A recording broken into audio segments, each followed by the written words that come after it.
झिम बरखा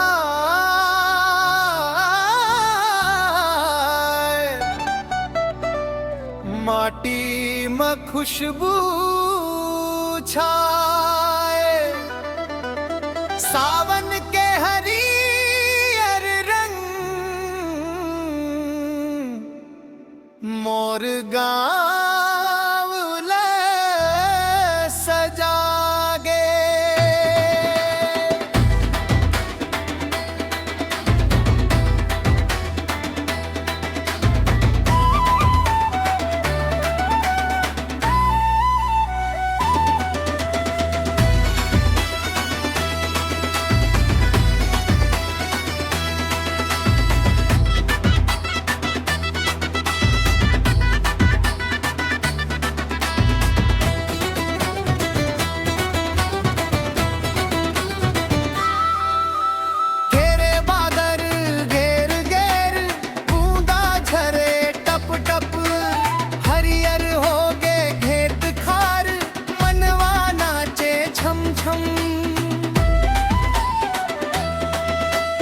आम के डार झूमे, पीपर पाना डोले, नदिया के कल कल सुरमा सावन गीत बोले।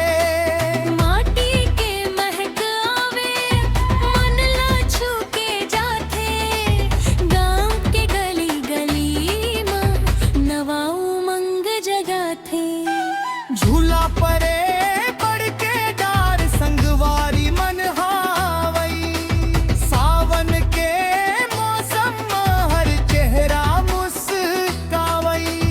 हरियर चूनर धरती के ऐसन रूप सुहाथे, देखत देखत मोर मन गाँव मच बस जाथे। सावन के हरियर रंग मोर अचरा में भर गे, रिम झिम बरखा ले मोर गाँव हनी खर गे। सावन के हरियर रंग धरती ला सजा दे, बादल बूंदा माटी संग मनवा गीत गावे।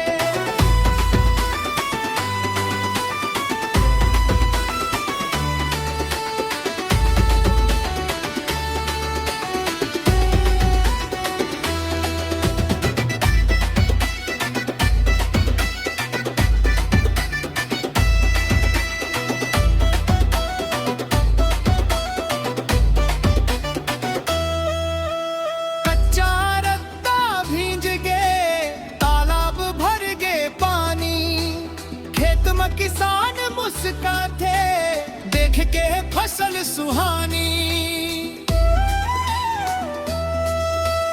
मेड़ ऊपर बैठे पंछी बरखा गीत सुनाथे, दूर कहीं गरजत बादल मन में सुर भर जाथे।